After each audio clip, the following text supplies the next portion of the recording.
Mm, Muy buenas noches, muy buenos días, buenas tardes, depende a qué hora nos vean. Les doy la bienvenida una vez más a otra sesión de la Asociación Micófila del Ecuador. Em, Solo para recordarles, la semana que viene tenemos la sesión de lectura con Eugenia López, que es la autora de este libro, El Reino, que es el libro que hemos estado leyendo en la anterior sesión y esta que se viene. Para que lo tengan en cuenta, estaremos leyendo los capítulos del 6 al 11 y ahí está el enlace al libro. El día de hoy, bueno, les dejo los enlaces para que se unan, para que vean las sesiones anteriores y demás. Y bueno, el día de hoy tenemos otro invitado muy especial, una persona a la que yo aprecio mucho en el mundo de la ciencia. Creo que es bastante admirable todo lo que ha hecho. Y, y bueno, quiero darle la bienvenida a César, también contarles que César es una persona que todo el tiempo está a la vanguardia de qué es lo que está pasando en el suelo. Y también es coordinador de la South American Mycorrhiza Research Network y tiene esta página que ustedes pueden tener acceso en YouTube, es libre. Hay un montón de videos, un montón de recursos que les pueden ayudar si les interesan las micorrizas. Esa es un muy buen recurso. Entonces, con esto le quiero dar la bienvenida al doctor César Marín. Él es profesor titular de la Universidad Santo Tomás de Chile desde el 2022. Es doctor en Ecología y Evolución. En el 2018 se graduó. Con un diploma en Filosofía de la Biología, es editor asociado a la revista NPJ Soil Ecology, editor en jefe del Boletín de la Sociedad Internacional de Micorrizas y editor en otras 4 revistas. Es miembro del panel técnico intergubernamental sobre suelos ITPS de la FAO, vicepresidente de la Red Internacional sobre Diversidad del Suelo, NetSOP, de la FAO también, líder y fundador de la Red Sudamericana de Investigación en Micorrizas, que cuenta con 462 miembros en 51 países, y miembro del programa de Ciencias de Frontera de la Academia Chilena de Ciencias. Ha sido galardonado como Afrocolombiano del Año, categorías Academia, por el diario El Espectador. También recibió el premio Dr. Humberto Maturana de la Sociedad Chilena de Biología y la medalla Carlos Luis Espegazzini de la Asociación Micológica Internacional. Ha publicado más de 68 artículos revisados por pares y 64 artículos, blogs y revistas de divulgación científica desde el 2014. Am, Tienen que conocer a César. Entonces, con esto, bueno, les doy la bienvenida. Y César, em, Eh, cre- sí, sí, ahí ya se ve. ok, disculpen. Bueno, muchas gracias por la invitación a Paulette y disculpen las complicaciones técnicas. Esta noche, y muchas gracias por la amable presentación y la introducción. Esta noche quiero presentarles un poco las ideas en las que he estado trabajando los últimos años, en lo que he estado pensando los últimos años. En el póster salía selección de grupos funcionales, aunque el término que acuñamos en inglés es Functional Team Selection, y esto es un poco de lo que quiero hablarles. Este fue un artículo que publicamos este año, a mediados de este año, junto a Nancy Collins Johnson, que lo pueden ver ahí, lo pueden descargar ahí. También está en la publicidad de esta charla, publicado en la revista ISME Journal. Y se titula Functional Team Selection as a Framework for Local Adaptation in Plants Under Below Ground Microbiomes, o selección de grupos funcionales como un marco conceptual para la adaptación local en plantas y sus microbiomas subterráneos. Entonces, en ese sentido, el contenido de esta charla tiene 4 aspectos. El primero es que el mutualismo micorrícico es contexto dependiente. El segundo, les voy a hablar un poco de selección multinivel. El tercero, de Functional Team Selection, y una diapositiva de conclusiones.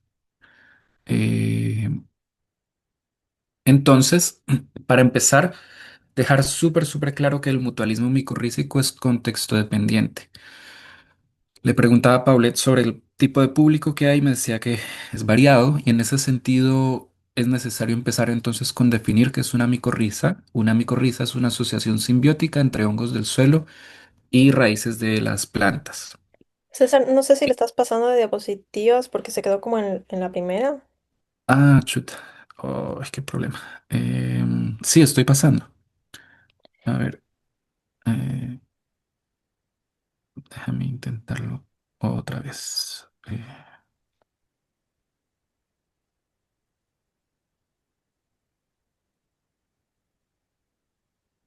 Ahí. Ahí estamos, sí, sí, sí. Ya.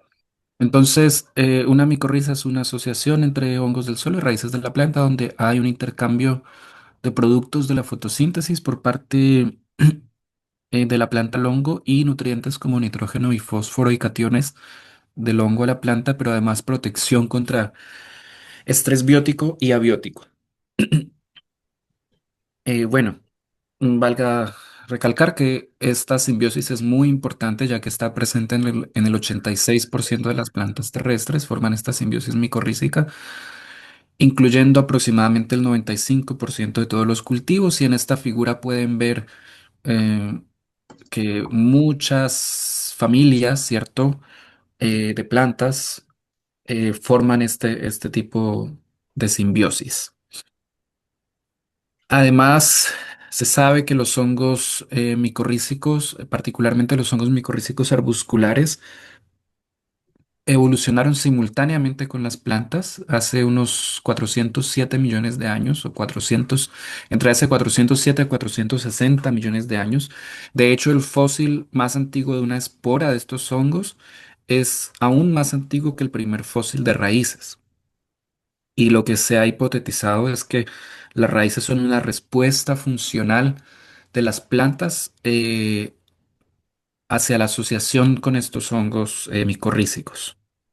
También hace unos 150 millones de años, que no se ven ahí en la figura, por cierto, hubo una explosión de diversidad de angiospermas y gimnospermas, que también coincide muy bien con la aparición de otro tipo de hongos micorrízicos que son las ectomicorrízicas, las ectomicorrizas, perdón. Pero algo que se suele confundir mucho en todo tipo de público y no solo en público general, sino también incluso en colegas científicos, se suelen confundir estos dos conceptos, el concepto de simbiosis y el concepto de mutualismo. No son lo mismo. Una simbiosis es una interacción evolutiva que se mantiene en el tiempo donde un organismo vive parcial o totalmente dentro del otro. Esta definición de simbiosis es agnóstica a si la interacción es positiva, negativa o neutral. Entonces, con que un organismo viva parcial o totalmente dentro del otro durante un largo tiempo evolutivo, como lo acabamos de ver, se considera simbiosis. Ya, si uno entra a evaluar si el efecto de la simbiosis es positivo, negativo o neutral, ahí se entra a hablar de mutualismo, parasitismo o amensalismo, ¿sí? Y esto fue lo que mi colega y coautora Nancy Collins Johnson propuso en el Los año, cachetes rosados. ¿En serio? Ujú. propuso en el año 1997, que el funcionamiento de la simbiosis micorrícica ocurre en un continuo entre el mutualismo y parasitismo. Entonces, a veces esta simbiosis es mutualista, a veces es comensalista, o sea, neutral, y a veces es parásita. Porque la lógica es la siguiente, el hongo siempre se beneficia, porque el hongo tiene un hábitat y porque es un simbionte obligado. Pero la planta no necesariamente siempre se beneficia. En muchas circunstancias sí, en muchas circunstancias no. Em, entonces, cuando se dice que el mutualismo es contexto dependiente, se dice que depende de varios aspectos. Uno de ellos es los nutrientes del suelo. Em, Este mutualismo se incrementa cuando los nutrientes son escasos. ¿Cómo se dio cuenta Nancy de esto? Hace ya más de 30 años, observando la colonización de estos hongos en las raíces. Cuando estos hongos colonizan las raíces, producen principalmente estos dos tipos de estructuras, los arbúsculos y las vesículas.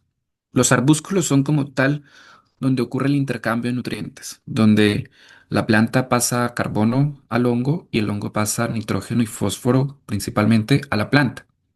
Mientras que las vesículas son estructuras de almacenamiento para el hongo. El hongo almacena los nutrientes en las vesículas, pero no los pasa a las plantas. Entonces se puede decir que son estructuras egoístas. Y ahí como está en la foto es como se ve esto al microscopio más o menos. Las vesículas son muy fáciles de identificar, los arbúsculos son más difíciles de identificar al microscopio, de observar al microscopio. En este estudio de 1993, Nancy siguió o evaluó la colonización micorrícica en Minnesota en una parcela experimental donde habían dos tipos de parcelas. Unas parcelas que se habían fertilizado por 8 años consecutivos con nitrógeno y fósforo y parcelas que no se habían fertilizado, parcelas que se habían dejado como naturales, como un control. En los sitios que los suelos fueron fertilizados por 8 años consecutivos con constante aplicación de fertilizante, estas cifras produjeron más vesículas y colonizaron menos las raíces y produjeron menos arbúsculos. En cambio, en los sitios sin fertilización, que crecieron que estaban en condiciones naturales, eh, se produjo el patrón contrario. O sea, estos hongos produjeron muchos más arbúsculos y muy pocas vesículas. En otras palabras, el grado de esta simbiosis depende de los nutrientes del suelo. Eso se ha meta-analizado. En ciencia siempre es muy importante hacer meta-análisis, ver si los resultados de un estudio se repiten a lo largo de muchos estudios. Y esto fue lo que hizo Jason Hoexima y coautores en el 2010, ya hace 15 años. En ese entonces ellos examinaron todos los estudios que cumplían ciertos criterios y donde aplicaban inoculantes de hongos micorrízicos y también tenían un control. Siempre que uno trabaja con micorrizas tiene que tener un control. Em, Analizaron un total de 129, 130 estudios y se encontraron que en 29 de los 130 estudios las plantas con micorrizas, las plantas que se inoculan con estos hongos simbióticos, ¿cierto? Lo vimos en un principio, crecen menos que el control, lo cual al principio parece poco intuitivo porque todo el mundo piensa, bueno, las micorrizas le ayudan a las plantas, le ayudan en ciertas condiciones, no en todas las condiciones ecológicas y ambientales. Em, entonces, ¿qué explica ese resultado de por qué las plantas con micorrizas en esos 29 de 130 estudios crecen menos? Bueno, son estudios en los que había exceso de nutrientes, había muchos nutrientes, ya sea nitrógeno o fósforo. Eso por un lado. Sabemos que de todas formas, estos eran estudios con macetas, ¿cierto? Porque pues así se tienen que hacer, pero una de las críticas que se ha hecho en ecología de micorrizas es que hay pocos estudios in situ. Este que estoy mostrando acá fue un estudio in situ a gran escala del año 2023, si recuerdo bien. Sí, sí. Dime. Nos dicen que para poder retirarle tienes que aplastar en donde dice more y en la derecha, a tu derecha, Ah, en esa barra ahí. ya. Y que debe haber uno de ocultar high floating, esa que dice high floating meeting controls. Sí. Súper. Muchas gracias. Entonces, qué bueno saberlo. Este estudio es uno de los estudios micorrízicos in situ más grandes que se han hecho en la historia. Las micorrizas se estudian hace 150 años, entonces esto es significativo. Ellos inocularon una especie de hongo micorrícico, Rhizoglomus irregularis, en 54 campos de maíz en el norte de Suiza y evaluaron la respuesta de estas plantas de maíz con y sin hongos micorrízicos, encontrando que solo en un 25% de las fincas las plantas crecen más, las plantas micorrizadas crecen más que el control. En un 50% que se ve ahí con el símbolo igual, no hubo diferencias significativas con el control y en un 25% de hecho las plantas micorrizadas crecieron menos. Entonces, ¿qué fue lo que hicieron en este grupo? El grupo de Marcel van der Heyden fue justo antes de inocular, ellos cuantificaron una gran cantidad de variables biológicas y ambientales, típicas variables climáticas, ¿cierto? Pero también variables del suelo, de la química del suelo y variables del microbioma del suelo. 53 variables en total. Muy buen modelo estadístico. Entonces, al cuantificar todas esas variables, lo que se preguntaban era qué predice mejor una respuesta positiva, o sea, qué predice mejor esta flecha verde que está en la figura. Cuando los suelos tienen una alta abundancia inicial de hongos patógenos, de hongos que le hacen daño a las plantas, ahí es cuando las micorrizas, cuando la inoculación con estos hongos micorrízicos funciona. Pero cuando no existe ese estrés biótico o cuando hay altas cantidades de nutrientes, las micorrizas de hecho perjudican a las plantas de maíz en este estudio. Entonces, este es otro resultado muy interesante. Una serie de estudios desde el año 2010 más o menos, los últimos 15 años, liderados por Nancy Collins Johnson, también ha demostrado que, bueno, lo que se han hecho en estos tres estudios y varios más que no muestro acá en la diapo, es que tienen, por ejemplo, dos condiciones climáticas. Tienen un sitio cálido y un sitio más frío, o tienen un sitio con más nutrientes y un sitio con menos nutrientes. Y tras hacen un trasplante recíproco, o sea, aíslan el suelo, los hongos y las plantas de estos dos sitios, ¿cierto? Y los inoculan con sus propios suelos, con sus suelos nativos, con sus hongos nativos y los inoculan también con los suelos y los hongos y el microbioma en general no nativo, con el microbioma del sitio contrario. Si tienen un sitio con poco nutriente, lo inoculan también con el microbioma del sitio con altos nutrientes. O si tienen un- unas plantas que vienen de un clima cálido, los inoculan también con suelo y con microbioma del sitio frío. Eso es un experimento típico que se hace en biología evolutiva, que se llama un experimento de trasplante recíproco. Estos estudios demostraron por primera vez que cuando las plantas huésped, los hongos micorrízicos y el microbioma del suelo tienen el mismo origen, esto se conoce como simpatría en evolución, cuando son simpátricos, el mutualismo se incrementa. Las plantas crecen más, los hongos también crecen más porque también evalúan el crecimiento de los hongos y en general estas plantas creciendo con ese microbioma nativo toleran mejor condiciones estresantes. Entonces estos estudios representan evidencia de adaptación local de la planta a su microbioma nativo, a todo su microbioma, no solo los hongos micorrízicos, sino también las bacterias y todo lo que hay en el suelo. Porque esto se hace con suelo vivo. Yo de hecho acabo de hacer esta semana la semana que pasó un experimento así, tal como lo estoy describiendo en Santiago. Entonces, esto es un segundo aspecto a tener en cuenta. Eh, el tercer aspecto a tener en cuenta es que más o menos desde el 2016 sabemos que los hongos micorrízicos no actúan por sí solos. Así como una planta en su raíz tiene lo que se conoce como la rizósfera, ¿cierto? O sea, todos los microorganismos que habitan en las raíces. Ustedes tienen que pensar que las hifas son sumamente delgadas y en un gramo de suelo pueden haber hasta 200 metros de hifas porque son muy delgaditas.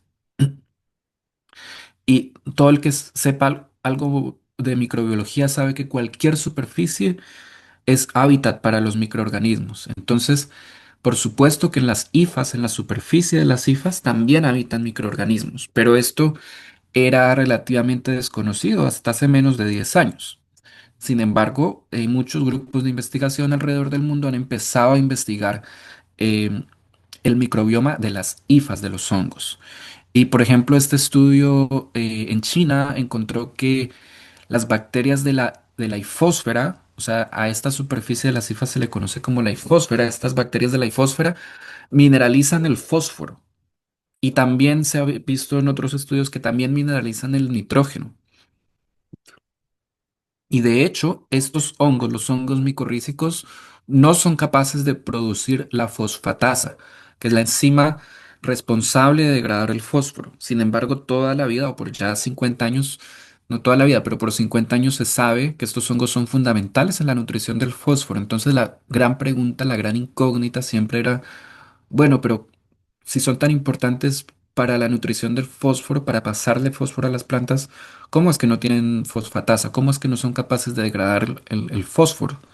Pues resulta que no lo hacen ellos, lo hacen las bacterias que viven en la superficie de estas hifas. Entonces, bueno, aquí no lo pongo, pero nosotros con Nancy le hicimos una entrevista a Gu Feng, que es el autor de este paper anterior, que está ahí en YouTube. Y nosotros escribimos un artículo al respecto en el que básicamente estamos proponiendo que debemos casi que reconsiderar nuestra definición de micorriza, porque seguir hablando de dos actores, o sea, de planta y hongo, parece ser insuficiente, siendo que las bacterias que habitan eh, la hifósfera, la superficie de las hifas, hay muchos artículos que muestran que tienen un rol fundamental en la principal función de los hongos micorrízicos, que es la nutrición vegetal. Entonces, esto ha sido un aspecto muy revelador para nuestra forma de pensar y para lo que les voy a presentar después. Acá quería resaltar otro estudio de otro grupo, porque siempre es importante en ciencia que uno vea que distintos grupos de investigación llegan más o menos a las mismas conclusiones, y este ha sido el caso con este estudio de la hifósfera.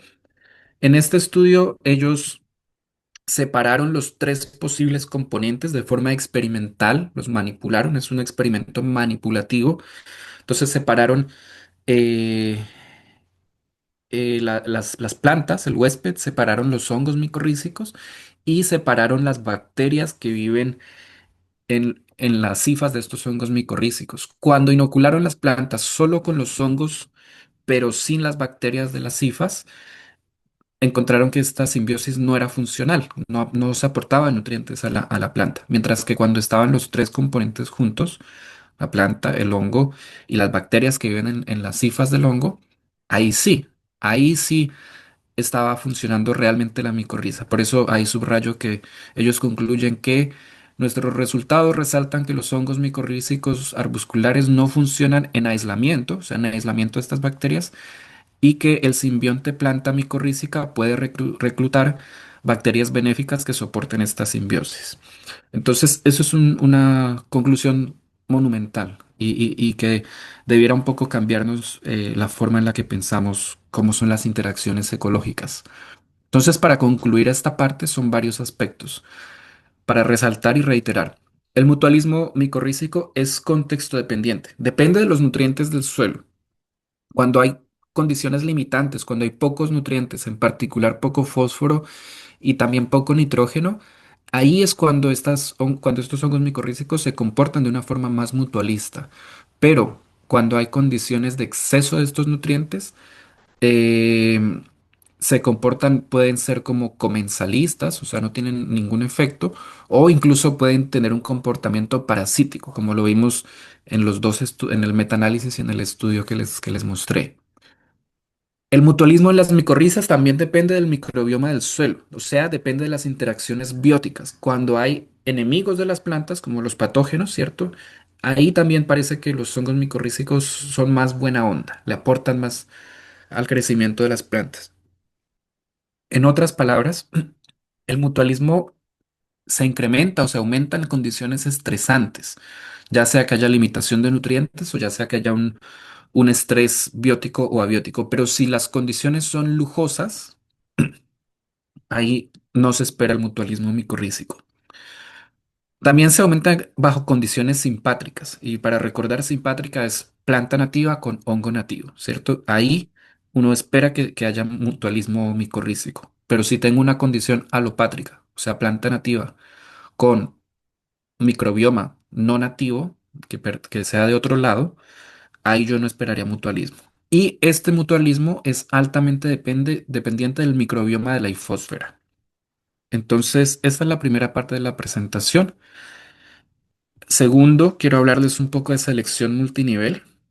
Y aquí se va a tornar un poco más evolutiva la charla, pero también comentar como el contexto de por qué estas dos cosas. Primero, em, claro, llevo 10 11 años trabajando con micorrizas y paralelamente llevo 10 11 o más años trabajando con teoría evolutiva. Soy biólogo evolutivo, mi doctorado es en ecología y evolución, y siempre como que trabajé los dos temas al mismo tiempo, pero ahora finalmente los estoy uniendo. Y uno de los temas que he trabajado es la selección multinivel. ¿Qué es la selección multinivel? Es cuando la selección natural actúa en dos o más niveles de la organización biológica o de la jerarquía biológica. O sea, la selección natural puede actuar simultáneamente al mismo tiempo a nivel individual y a nivel de grupo, o a nivel celular, por ejemplo, y a nivel de organismo individual. Un cáncer es un ejemplo de eso, es un ejemplo bien extremo, pero es un ejemplo cuando la selección natural actúa mucho más fuerte a nivel de la célula que a nivel del organismo individual. Em, entonces, esta teoría se lleva trabajando por muchos años, por 50 años. Yo he escrito varios papers al respecto que los pueden ver ahí para todo tipo de público. Hay uno que está ahí como con escarabajos en la izquierda. Ese es un artículo para niños explicando esta teoría de selección multinivel. Hay publicaciones en español, en la revista Evolution. Es un tema que realmente me apasiona mucho. Y para entenderlo un poco mejor, funciona bajo esta lógica. A nivel individual, digamos a nivel de organismos individuales, los organismos egoístas obviamente tienen ventajas competitivas sobre los organismos altruistas, sobre los organismos que cooperan más. Pero a nivel grupal, los grupos que están compuestos mayormente por altruistas tienen ventajas o sobrepasan competitivamente a grupos que sean compuestos por eh, por individuos más egoístas. Entonces la selección se vuelve un balance de fuerzas entre lo individual y lo grupal. Bajo ciertas condiciones ecológicas o ambientales, va a ser más fuerte la selección a nivel individual, pero bajo otras condiciones va a ser más fuerte la selección a nivel de grupo. Darwin habló de selección multinivel en estos términos en El origen del hombre. Él dijo lo siguiente: una tribu que incluyera muchos miembros que estuvieran siempre dispuestos a ayudarse unos a otros y a sacrificarse por el bien común, sería victoriosa sobre la mayoría de las otras tribus y esto sería selección natural. Entonces aquí Darwin está reconociendo que la selección natural puede ocurrir a nivel de toda la tribu y no solamente a nivel de cada organismo individual. Y bueno, es una teoría que se ha aplicado en muchas áreas del conocimiento. Aquí la diapo muestra solo algunos ejemplos. Se ha aplicado para entender la biología molecular o el dogma central en la biología molecular, para entender la evolución del cáncer, como lo mencioné antes, para aspectos culturales, para el COVID, para la evolución de la multicelularidad y también incluso Elinor Ostrom, que fue la primera mujer que ganó un premio Nobel en economía, aplicó esta lógica de la selección multinivel para estudiar las sociedades humanas, para comprender que a veces, en ciertas circunstancias, efectivamente, el más apto, el individuo más apto sobrevive, ¿cierto? Y tiene competencia supera a los demás en competencia, pero a veces es el grupo más apto, el grupo de organismos más apto, el que supera a grupos menos aptos. Entonces, la selección multinivel reconoce esta lógica, que la selección natural ocurre simultáneamente desde el nivel molecular hasta el nivel comunitario e incluso hasta el nivel ecosistémico. Recientemente hemos estado compilando la evidencia empírica de este proceso tanto en la naturaleza como en experimentos y es un montón de evidencia, 280 artículos que hemos encontrado que proveen evidencia empírica de este proceso. Muchos se han publicado en los últimos 15 años y en una diversidad enorme de organismos, todos los que se ven ahí en la diapositiva: animales de campo, o sea, de granja, insectos, humanos, plantas, microbiomas, en fin. Eh, y para las micorrizas arbusculares en particular son un sistema de estudio perfecto para investigar estos procesos, porque son muy complejas. Las micorrizas arbusculares cambian la biología clásica que uno aprendió en el colegio. En primer lugar, y disculpen que la diapo está en inglés, pero lo que se ve aquí, este círculo como verde, representa una espora común de hongos micorrízicos arbusculares que pueden tener hasta 4000 núcleos. En el colegio, cuando uno dibuja una célula, la célula tiene un núcleo, pero en este tipo de organismos pueden haber hasta 4000 núcleos en una sola célula. Y el grupo de Basilis Kokoris en Ámsterdam propone que la selección natural podría estar actuando incluso a nivel de cada núcleo y también obviamente a nivel de la célula completa. Nosotros proponemos que la selección ocurre a nivel de todo el holobionte, o sea, toda la planta, más los hongos, más las bacterias, todo eso se conoce como, o sea, todo huésped y su microbioma, sus microorganismos asociados se conoce como un holobionte. Nosotros proponemos que ocurra a nivel del holobionte. Otras personas proponen que ocurre a nivel de las esporas, lo cual tiene mucha lógica. O de los grupos de esporas, porque estos hongos, bajo ciertas condiciones, las esporas se condensan y forman un esporocarpo, que lo represento acá en estos cúmulos rojos. Entonces, hay que estudiarlo, hay que investigarlo caso por caso. La verdad, el tema de selección natural ha sido muy poco investigado en hongos micorrízicos. Hay muy pocos papers que hablen a profundidad al respecto, entonces es un tema completamente nuevo. Y con eso paso a la parte final, que es nuestra nueva aproximación de Functional Team Selection. Antes de hablar de Functional Team Selection, tengo que introducir otro concepto, que es el de retroalimentación planta-suelo o plant soil feedback en inglés. Este concepto básicamente hace alusión a algo muy evidente. Piensen ustedes en cualquier árbol, en cualquier pasto, en cualquier planta. A lo largo de la vida del árbol, del pasto, de cualquier planta, ese árbol se le caen las hojas, por ejemplo, o las raíces de ese árbol expelen ácidos o se asocian con micorrizas o se asocian con bacterias. Y todo eso, esas hojas que se caen, todos esos ácidos que excretan las raíces, todo ese microbioma que cultivan las plantas, tiene un efecto en el suelo en el que crecen las mismas plantas. Y no solamente la planta actual, hipotética de la que estamos hablando, sino las futuras generaciones. Eso es un plan soil feedback o una retroalimentación.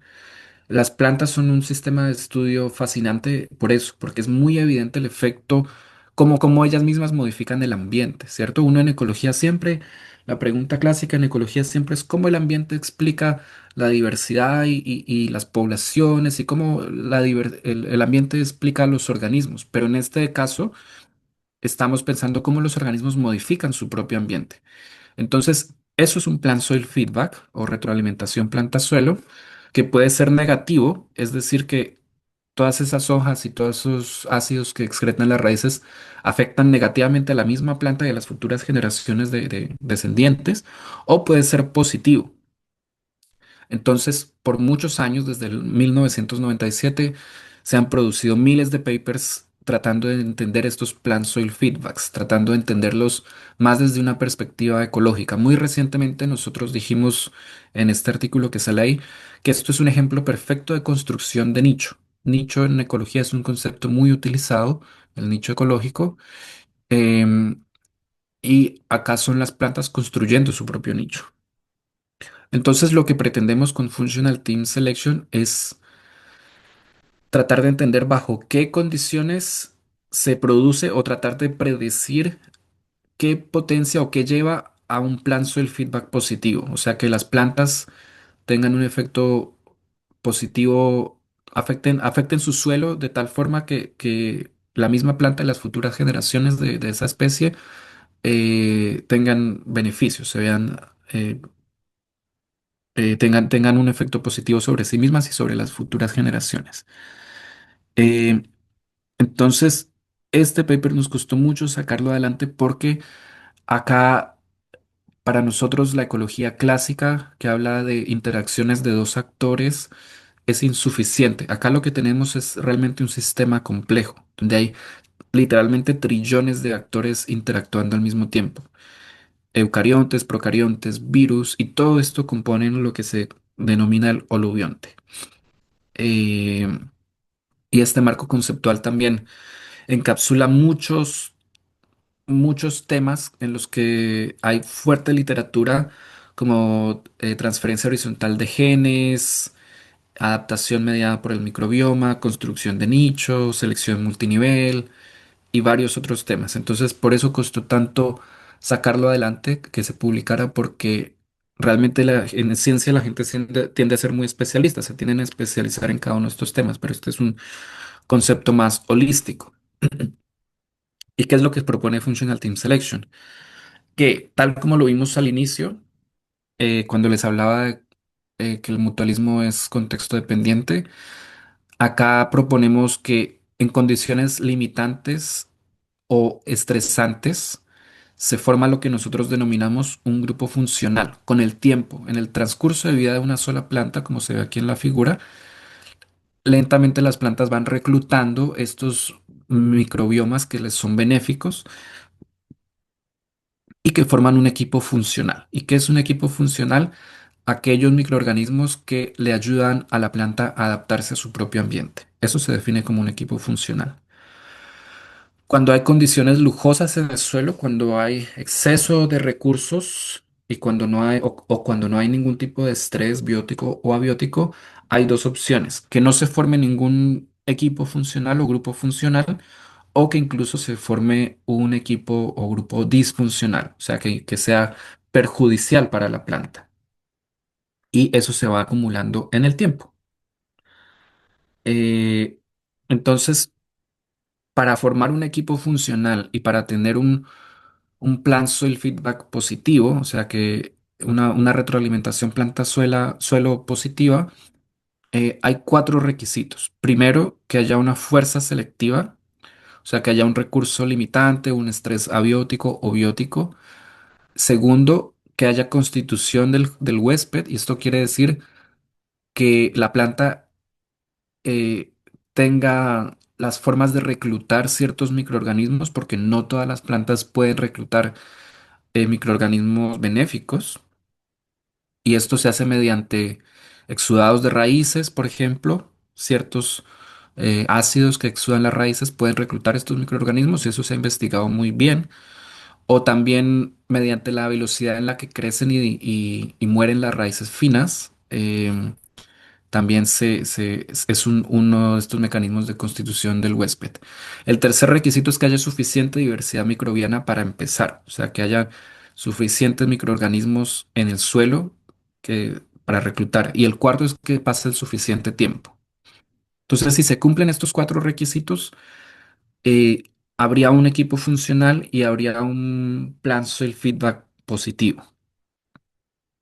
Bueno, en el paper probemos como toda esta evidencia, no me voy a detener en eso, pero hay bastante evidencia empírica de estos cuatro requisitos, de estos cuatro requisitos que se necesitan para plan el feedback.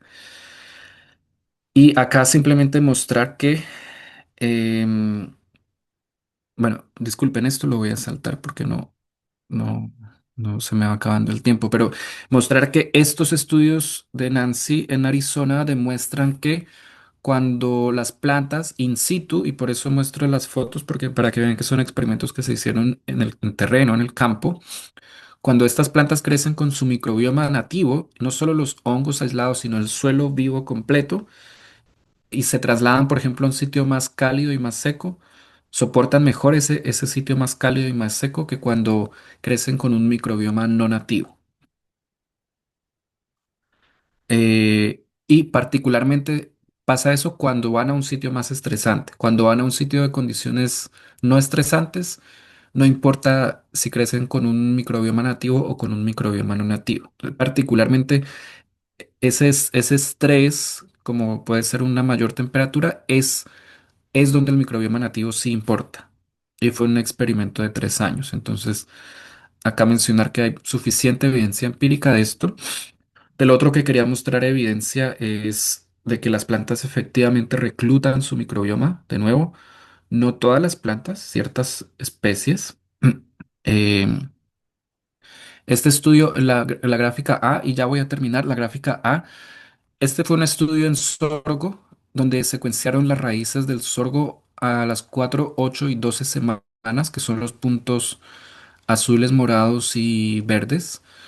Y la gráfica A muestra que la diversidad filogenética, o sea, la diversidad total de los hongos micorrízicos arbusculares en esas raíces, va disminuyendo en solo 8 semanas. Si lo ven, la diversidad filogenética cae, y lo que se llama el mycorrhizal growth response, o sea, que tanto más crece la planta micorrizada versus la planta no micorrizada, aumenta. Entonces, en solo 8 semanas, la planta selecciona ciertos hongos, porque la diversidad disminuye, que la hacen crecer más. Entonces, esto también es un ejemplo muy claro y en un tiempo muy corto de que las plantas, algunas plantas, en este caso el sorgo, efectivamente reclutan sus hongos micorrízicos. Y también por tiempo voy a pasar eso. Entonces, como conclusiones, reiterar que el mutualismo micorrícico es contexto dependiente. Como lo vimos, depende de los nutrientes del suelo, depende de también estrés biótico, como puede ser que hayan o no hayan muchos patógenos del suelo. Depende, se aumenta en condiciones nativas, condiciones de plantas, hongos y suelo nativo, y depende de las bacterias que habitan las hifas de los hongos. Entonces, el mutualismo micorrícico depende a lo menos de esas cuatro cosas, quizás más. Es insuficiente seguir pensando en la ecología clásica para estudiar estas interacciones. En mi perspectiva, se requieren ciencias de la complejidad y teoría de la selección multinivel para entender estas interacciones y no pensar que son dos actores, son trillones de actores. Em, el fenotipo de las plantas entonces debe entenderse como una propiedad emergente de la interacción con su microbioma. O sea, por ejemplo, qué tanto crece una planta, la altura de una planta o el largo de las raíces de una planta no solamente se explica por la genética y los caracteres fenotípicos de la misma planta, sino por también, además de eso, por sus interacciones con el microbioma. Debe entenderse la planta, casi que cualquier carácter fenotípico de las plantas en tanto sus interacciones con los microorganismos. Y nuestra teoría de Functional Team Selection predice que en condiciones limitantes o estresantes se predice una retroalimentación positiva entre la planta y el suelo, un mayor fitness y crecimiento vegetal y adaptación local siempre que se cumplan estos cuatro requisitos, siempre que haya una fuerza selectiva o un estrés o una limitación de nutrientes. Siempre que el huésped sea capaz de reclutar su microbioma, o sea, que haya una constitución fenotípica del huésped, siempre que haya suficiente diversidad microbiana y siempre que pase el suficiente tiempo. Y con eso quería agradecerles y disculpen las dificultades técnicas que me quitaron algo de tiempo. Muchísimas gracias, César. Fue una charla muy interesante. Creo que todos hemos aprendido mucho hoy. Voy a abrir el chat. Bueno, por acá nos piden que si puedes pasar el link del artículo de escarabajos para los niños. Sí, no tiro. Si tienen alguna pregunta, pueden dejarla, pueden alzar la manito. Em, Empezamos con las preguntas. Si no hay ninguna pregunta, creo... vamos con Cari. Hola, gracias César por chuta. Increíble investigación. Lo que yo digo es como, y la pregunta que te quería hacer es, ¿cuál es tu, o sea, qué es lo que quieres, en qué quieres trabajar? ¿Cuál es tu sueño de trabajo? Y, y como siento que, o sea, hay que demostrar obviamente que los ecosistemas, o sea, necesitan toda esta biodiversidad y que no podemos solo hablar de microorganismos, estamos hablando de bosques o de ecosistemas que estén equilibrados. Y yo pienso que eso es como la base de la vida, ¿no? Biodiversidad.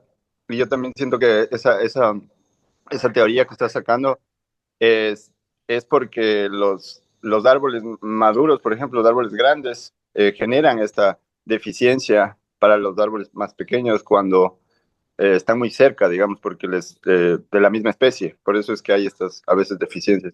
Entonces, nada, quería preguntarte cuál es tu visión a largo plazo y si por ahí tienes alguna, o sea, no sé, este tema de las investigaciones y todo eso, ¿cómo las podemos llevar a práctica? Esa sería mi pregunta.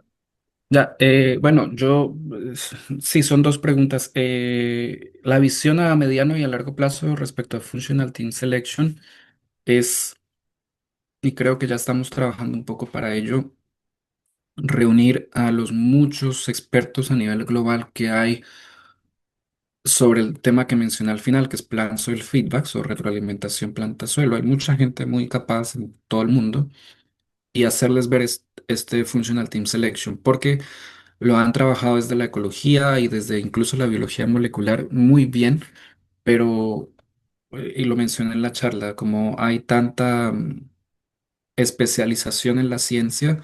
Ellos no han visto teoría evolutiva, no han visto ciencias de la complejidad.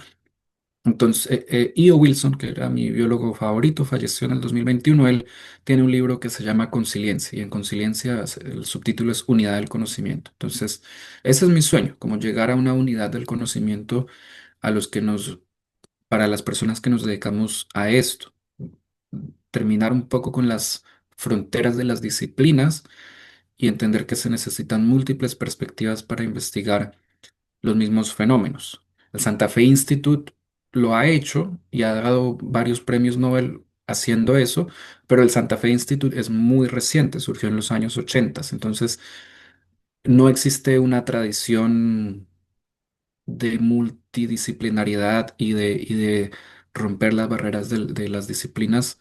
Y ese sería mi sueño, o sea, como de hecho, estoy escribiendo un proyecto que tengo a filósofos, a matemáticos, a biólogos moleculares, a ecólogos, a biólogos evolutivos, a fisiólogos, y eso es en lo que yo creo que quiero invertir los próximos 10 o 15 años.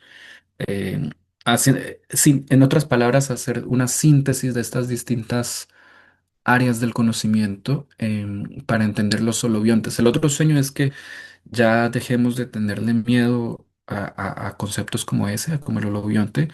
He visto que se ha popularizado mucho más, pero también hay todavía muchas personas muy ortodoxas que quizás tienen cierto temor a cómo sean percibidas o quizás esos son muy especialistas. Eh, pero creo que yo espero que la biología del siglo XXI va a abrazar realmente las ciencias de la complejidad. Los físicos nos llevan 100 años de ventaja en eso, llevan trabajando mucho tiempo las ciencias de la complejidad sin ningún temor. Nosotros todavía no, todavía hacemos una ciencia muy newtoniana, muy lineal. Las ciencias de la complejidad son no lineales, entonces para empezar, uno dejar de estudiar X versus Y, ¿cierto? Y hacer modelos mucho más complejos.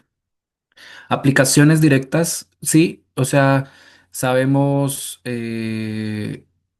sabemos qué condiciones más o menos promueven un plan soil feedback positivo. En el campo, por ejemplo, la rotación de cultivos es lo que más eh, promueve un plan soil feedback positivo y también los policultivos. Entonces, hay aplicaciones en ese sentido. Bajo ciertas, a veces conviene incentivar un plan soil feedback negativo, como en el caso de la restauración ecológica. Ahí es una de las circunstancias donde habría que aplicar otra lógica. Mm, Pueden haber muchas más aplicaciones. También yo conozco mucha gente que hace biofertilizantes y el problema con los biofertilizantes y con muchas de estas cosas es que la gente quiere salvar el mundo con los hongos. Yo soy muy escéptico a esas visiones eh, porque la mayoría de los casos no tienen un background científico lo suficientemente fuerte. El tema está muy poco regulado en el mundo. Y de hecho yo estas charlas eh, trato de enfatizar, justamente ahí en el chat dicen con campesinos, hace poco de una ganaderos, solo la primera parte de la presentación que les di a ustedes, esa charla le he dado muchas veces, solo la primera parte que el mutualismo micorrícico es contexto dependiente, que en particular se favorece en condiciones estresantes. Entonces, el mensaje que a veces creo que queda claro es que si yo agrego un montón de fertilizante a mi campo y exceso de fertilizante, como es el caso de la inmensa mayoría del planeta, estoy desincentivando ese mutualismo que está naturalmente ahí y que si hubieran condiciones que no son lujosas, o sea, condiciones estresantes, se potenciaría. Entonces yo creo que eso queda claro. Hay otra serie de estudios que muestran cosas que son muy intuitivas, ¿cierto? O sea que, por ejemplo, la labranza, 15 años de labranza, un estudio en China del año pasado, destruye completamente estas redes micorrízicas. Em, pero también yo creo que uno de los principales mensajes es como un escepticismo sano a estas soluciones basadas en biofertilizantes, porque en realidad cinco o seis metaanálisis que muestran que la inmensa mayoría no sirven, más del 80 o 90% no sirven, y el 10 o 20% que sí sirven, como lo enfaticé varias veces en mi presentación, servirían en ciertas condiciones ambientales. Por ejemplo, cuando tengo muchos patógenos, ya bueno, ahí, ok, agreguemos micorrizas. O, o o cuando realmente tengo cero diversidad en mis campos. Yo acá en Chile he publicado artículos en los viñedos y realmente ahí la diversidad de hongos micorrízicos ya es inexistente. Ok, ahí agreguemos. Entonces, eh, el futuro ojalá se vea como una, así como la gente habla de medicina personalizada, medicina para cada paciente. También uno debería hablar de una práctica agrícola personalizada, en particular cuando hablamos de estas técnicas de fertilizantes orgánicos y de bioinoculantes. Realmente hay que entender muy, muy bien las condiciones de cada... Eso en agricultura se llama agricultura de precisión, pero creo que la agricultura de precisión todavía no ha incorporado el componente orgánico y de y bioinoculantes. Entonces también esto sería algo bueno para hacer en el futuro. Creo que estaba Felipe primero y después Michelle. Sí, bueno, buenas noches con todos. Muchas gracias por tu charla, César, me pareció muy bonita y también inspiradora. Tengo como muchas preguntas, pero me quisiera como centrar más en el concepto que metiste aquí sobre selección multinivel, como me pareció como súper locote. A veces nos quedamos justo como decías, en evolución, la selección natural actúa a nivel del individuo. Entonces quería preguntarte cómo para ti ver que ya no solamente es del individuo, sino que puede ser como un grupo apto y que tiene que ver con un montón de interacciones. ¿Cómo este concepto cambia ahora tu forma de ver la organización de la vida, por así decirlo? Ajá. Muy buena pregunta. Bueno, a mí en particular no me lo cambia porque yo llevo pensando en esto de selección multinivel desde el 2009. Recuerdo muy bien la primera vez que me encontré con el concepto. Pero sí es un objetivo que le cambia al público en general. De hecho, unos amigos de Estados Unidos que trabajan con este tema les acaban de aceptar un paper sobre selección multinivel en Ecology and Evolution y ellos examinan los libros de texto, porque de ahí es donde la gente aprende estas cosas. Los libros de texto en biología examinan, no sé, 20 libros de texto que se enseñan normalmente en- en las carreras de biología en Estados Unidos y se dan cuenta que el concepto es ignorado o que se presenta como algo polémico o que se presenta como algo que que teóricamente es posible, pero no hay evidencia empírica. Ujú.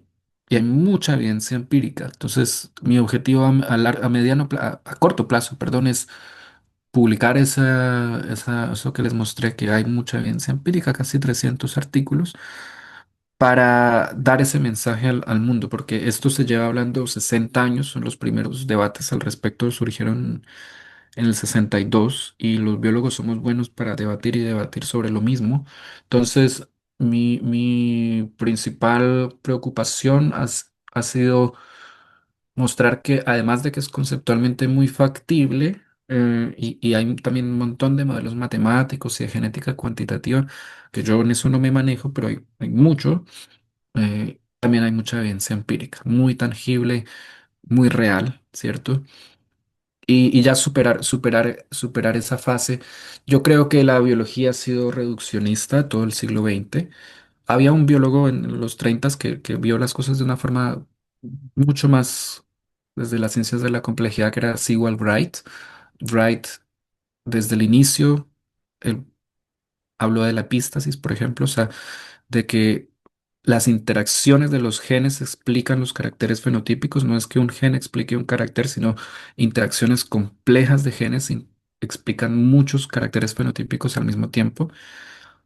Y hay mucha evidencia empírica de epístasis, pero de algún modo sigue siendo ignorada. Entonces, yo creo que ya estuvo bueno, ya hay bastante discusión. Lo que se necesita es como eh, mostrar al mundo esta evidencia empírica. Y eso es lo que yo quisiera hacer. De hecho, quisiera escribir un libro al respecto.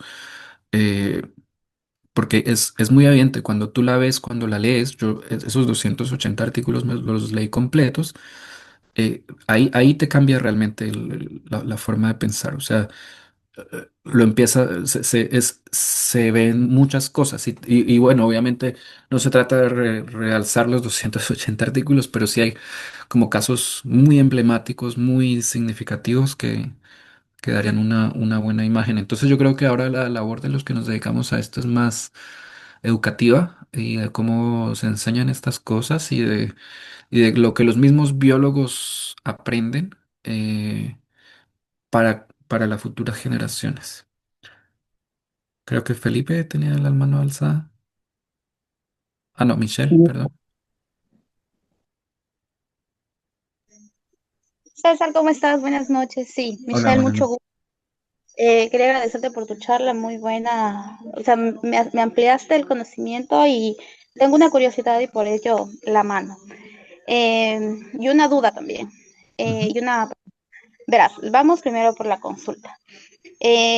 Yo estoy aquí en Pichincha, en la parte de Pintac, con unas plantas que empezaron a desaparecer. En un proyecto de rescate las pudimos rescatar a las plantas por medio de micropropagación. Se pudo sacar 3 clones de la planta madre. Sin embargo, conociendo la línea evolutiva, pues se comió una vaca y no se pudieron hacer más análisis con la planta madre.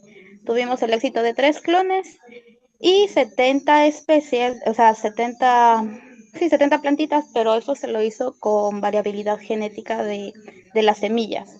El problema nació aquí porque en laboratorio se encontró que las plantas empezaron a desaparecer, empezaron a tener un hongo que era el Fusarium y el Aspergillus. Ujú. Entonces, en tema de hongos, la verdad no me siento con un tanto conocimiento, sin embargo, investigando y leyendo un poco más, encontré que, claro, estos hongos son parte de la raíz y son benéficos en el suelo. Sin embargo, por alguna razón pudieron entregar a la planta y atacaban de forma directa a la planta. No, en laboratorio, en cultivo in vitro, no llegaban a 2 días y las plantas ya se contaminaban, tanto Ya, por esqueje como por embrión. Sin ya. embargo, esta planta es nativa de aquí de la cordillera de los Andes y tiene un valor ancestral. Por ello, las taitas y mamas pues no me dejaban meter lo que era químicos, ¿no? Y en su hora muy bueno porque ahí fue el reto. Mm, Entonces ahí empezó la estrategia del bioestimulante, del ujú, bioinoculante, ujú, porque yo tengo la garantía de que las plantas salieron del laboratorio, ya están en fase, salieron del invernadero, llegaron hasta 60 centímetros de suelo ujú. encima y de suelo para arriba y ahora tengo el reto de lo que es obviamente a las adaptaciones que tú mencionabas en tu plan soil con el suelo. ¿Por qué? Porque yo tenía la garantía aquí en el invernadero que el suelo estaba pues con nutrientes, pusimos humus, pues sí, Mm, habían lo que eran los insectos que ayudaban en la aireación del suelo. Entonces, ahora regresar a condiciones de suelo era donde algunas plantas todavía están en adaptación, ujú, no se encuentran al 100%, sin embargo, otras ya pudieron llegar a fruto. Y mm. uno ¿qué sería? De los puntos que nos llamó bastante la atención fue que la primera flor que pusieron, pues abortaron la flor, cayó la flor. Entonces ahí, bueno, conversando con unos colegas agrónomos, ellos me comentaban que muchas veces es tal vez el estrés de la planta que pueda botar la flor. Sin Mm. embargo, como te mencionaba que se maneja este tema de la ancestralidad, las mamás decían que es normal que tal vez en el segundo fruto haya. Como es una fruta tanto de valor ancestral y para uso medicinal, también es fruto.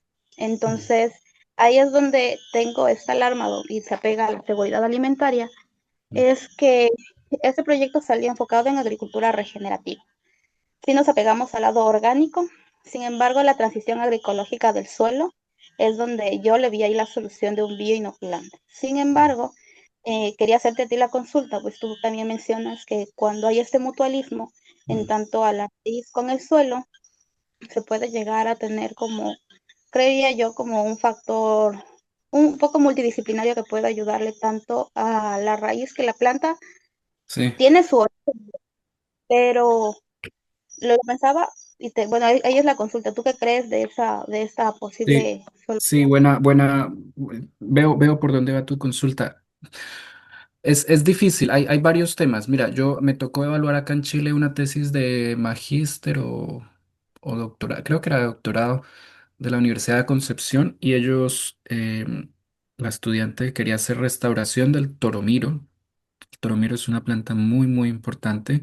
Es una planta de Isla de Pascua que ya está extinta en Isla de Pascua y ahora la tienen solamente en distintos jardines botánicos alrededor del planeta y en en invernaderos de CONAF, que es la Autoridad Nacional Forestal. Entonces, cualquier material que uno trabaje con el toromiro es muy delicado. O sea, yo no sé, yo no le pasaría material vegetal a cualquiera porque es una planta completamente extinta en su hábitat natural. Y claro, ella justamente con la promesa de la micorrizas y qué sé yo. Ah, y además me faltó decir que es una planta tripartita. O sea, hace asociación con Rhizobium, con bacterias y con hongos micorrízicos. Cuento corto, con micorrizas no funcionó y se perdieron muchas plantas. Entonces, eso siempre, ¿por qué? Porque las micorrizas las sacaron de Chile continental, las aislaron de Chile continental, pero la planta es nativa de Isla de Pascua, un ecosistema completamente lejos, distinto. Entonces, eso reitera el mensaje de que si uno va a hacer estas inoculaciones, ojalá con hongos que sean aislados y que vengan del mismo sitio de procedencia de las plantas. Yo publiqué un paper que se los puedo mandar por ahí con araucaria, que es otra especie emblemática de Chile, está en el árbol nacional, y lo mismo, cuando los hongos proveían, de hecho los hongos micorrízicos que nosotros aislamos venían exactamente debajo del mismo árbol del que sacamos las semillas para el experimento. Ahí fue Mm, cuando, ok, les fue bien. Cuando les agregamos otros hongos aislados, incluso de un bosque aledaño, pero no de la misma especie, no hubo los resultados que se esperaban. Entonces, en esas cosas siempre hay que tener bastante cuidado. Y también todos los experimentos con viverización son una cosa de ensayo y error. Ahora estamos trabajando con otra conífera que es el Fitzroya cupressoides y tuvimos mucho error. Pero bueno, ese por suerte se puede con esquejes. Entonces con esquejes hay una tasa de supervivencia un poco más alta. Me decías que por conocimiento tradicional no se aplicaba químico, ok, pero yo sí trataría de aplicar auxinas, hormonas vegetales, con la explicación a las personas, porque es muy importante explicar esto a las y los sabedores tradicionales, que las auxinas aunque se sintetizan en el laboratorio, las plantas naturalmente las producen. Entonces, la auxina simplemente es como una ayuda, un impulso que uno le está dando y es literalmente 30 segundos que tú sumerges la plantita eh, y eso le sirve para toda la vida. Entonces, yo trataría eso. Muchas veces los errores son porque uno no conoce bien la irrigación que necesitan las plantas y eso a nosotros nos pasó, o la temperatura, o sea, cosas bien básicas, agua y temperatura, eh, antes de pensar en soluciones como bioinoculantes. Y también el sustrato, por supuesto, a veces tanto la calidad del sustrato y algo que la gente no tiene muchas veces en cuenta es la composición física de los sustratos, porque distintas raíces tienen distintos requerimientos. Entonces, sustratos muy duros a veces no funcionan, sustratos como muy aireados a veces tampoco funcionan. Entonces, eh, una tesis se puede hacer perfectamente tratando distintos sustratos, distintos regímenes de auxinas, distintos regímenes de irrigación, de temperatura. Son como variables muy básicas con las que hay que jugar primero antes que tratar un bioinoculante. Esa sería lo que yo diría. Y si se trata un bioinoculante que sea de hongos aislados. Yo tengo una tesista en Colombia o sea, de hongos nativos aislados.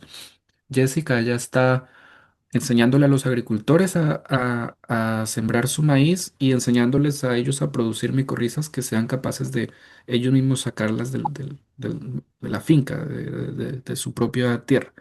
Soluciones así, yo soy partidario, si la misma gente las produce.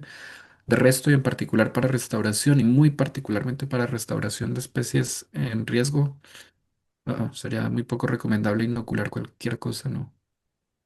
ok, ahí es la duda. Bueno, ya me resuelto también la duda porque, bueno, en tema de, al no poner químicos, ¿no? Las Mm, auxinas, yo les decía a ellos también que para poder ayudar al suelo sería bueno que en sus cultivos mm, empezar a plantar lo que son leguminosas, de cierta ah, forma también para sí, que no le aporten, ¿no? Al sí, sí. suelo. Sí, eso es una muy bonita, una muy buena recomendación, sí. Y aquí viene también otra duda que las semillas que encontramos, que también o sea, que las que te digo que pudieron, que estaban también contaminadas, que se Mm, contaminaban con los hongos, ya. eh, a nivel de la planta es, como yo lo entendí, ¿no? Dije, ok, la planta bajó sus defensas y pudo ingresar el hongo, Mm. porque ellos iban con el hongo abajo en suelo. Entonces, así como para mejor entendimiento. ¿Y tú crees que tal vez eso interviene, influye el momento de que la contaminación llegue hasta el fruto? No sé si te entendí bien la pregunta. ¿Me puedes A ver, repetir? claro, verás, esto que te digo de la planta madre era de Mm, acá de Punta. ya. Entonces aquí también este fruto, esta planta que es el címbalo, el Solanum carimpense, aquí le dicen ochímbalo, el chimbalito que te Ujú, ayuda para cuidar el espanto. mm, También están acá en Cotacachi, en Ibarra, para acá, para el norte. Entonces, cuando yo conseguí el fruto, porque en ese momento la planta que tenía no había fruto, aquí en la mm. comunidad de Pinta, que tenía una vecina, un compa que tenía, pues de esa se tomó. Pero las semillas que pudimos conseguir no sabemos de dónde era. Sin Ah, embargo, ya, era de Timber. Y ya. esas también estaban con el mismo hongo que la planta madre tenía acá en Pinta. Entonces, la duda es, Mm. ¿tú crees que la contaminación que tiene la especie puede avanzar hasta llegar a fruto? Ah, ya. Sí, probablemente sí. Muchas de estas organismos patógenos se transmiten verticalmente, o sea, se transmiten por el fruto. Sí, sí, efectivamente. Oh, bueno, me has ayudado un montón con la consulta y las dudas. Te Vale, agradezco muchas mucho gracias. las gracias con el tema de los binoculantes. Vale, Muchas gracias. gracias. Bueno, ahorita creo que sí, ya nos quedamos sin tiempo. Muchísimas gracias, César. Ha sido una sesión muy chévere. Yo también tuve muchos apuntes acá, sobre todo con esto del incentivar el feedback negativo y, en ciertos casos, ¿no? Cuando se hace Ujú, es todo, sí, restauración. sí. Am, y claro, entender que, bueno, los organismos no están aislados, eso es algo que siempre lo hablamos acá en la asociación, igual que los hongos no están solitos, sino que están interactuando con un montón de otros organismos y que tenemos que tomar en cuenta eso siempre. Mm. Entonces, eso, muchísimas gracias, César, por la sesión. No sé si nos quieras contar un poquito lo que va a pasar en Ecuador el año siguiente en cuanto a Ah, sí. micorrizas. Sí, sí, buena acotación. Bueno, ahí yo no lo mencioné, pero aquí en Valdivia en el año 2017 creamos la Red Sudamericana de Investigación en Micorrizas, que, bueno, Paulette sí lo mencionó en mi presentación. Actualmente somos 463 personas de 52 países. Es una red muy grande, muy activa. Y hemos hecho, bueno, hemos escrito un par de libros, hemos publicado artículos y tenemos el canal de YouTube que mencionó Paulette. Hacemos parte de un montón de otras redes, de la FAO, etcétera. Y hemos organizado al momento 3 simposios internacionales. El primero fue aquí en Valdivia en el año 2017, el segundo en Bariloche en el 2019, el tercero en Leticia, Amazonas, Colombia en el 2023 y el cuarto será el próximo año en Quito, en la Universidad ESPE, del 24 al 28 de agosto del 2026. Entonces están más que invitadas e invitados a que estén atentos a la información. Ahora estamos consiguiendo plata, haciendo las invitaciones a los speakers. Va a estar muy bueno. Estos congresos siempre nos han salido súper bien. La gente siempre sale muy contenta y también va a haber el día 3 del evento, creo, va a ser en una estación experimental, Santa Catalina, creo que se llama, como a 30 kilómetros de Quito, si entendí bien. Sí, Santa Catalina, día de campo, donde está el Instituto Internacional de la Papa. Entonces ese día 3 va a ser como abierto a la comunidad, va a ser con los campesinos, enseñarles, darles clases en vivo de lo que es una micorriza, de lo que es la biodiversidad del suelo. Entonces esta vez lo queremos hacer como algo más, ok, académico, pero también involucrando a la gente. Más que invitadas e invitados. Bueno, entonces ahí nos estaremos viendo. Muchísimas gracias, César, nuevamente y que tengas una linda noche, que tengan todos ustedes una linda noche y estamos conversando. Am, César, antes de cerrar, no sé si me puedas poner host otra vez para poder guardar el video. No sé si se vaya a guardar. Por favor, Eh, eso. sí, yo le di Ah, ya, ok, ok. Estoy. Ya. Muchísimas gracias. que Dale. tengan buena noche. Ya nos Chao. vemos. Chau, chau.